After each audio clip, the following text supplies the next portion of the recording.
How to unsubscribe all unwanted emails in Gmail. Hey everyone, let's get started. On today's video, we will learn how to unsubscribe and delete the emails in mass.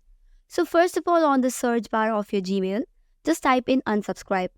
After that, we have to create a filter. For that, click on this option right beside the cross arrow. Now click on create filter. After that, on this next page, you will see the option of apply the label. Now click on choose the label drop down menu and you can either create a new label or you can choose a already created label.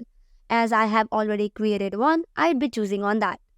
Now also make sure that you tick on also apply filter to matching words. After this, you will notice that your filter is created and all of such unsubscribed or subscribed messages or emails are transferred there. Now to delete it, you can simply click on select all and click on delete option. So that's all for today. For more such contents, do not forget to hit the like and subscribe button. Thank you and stay tuned.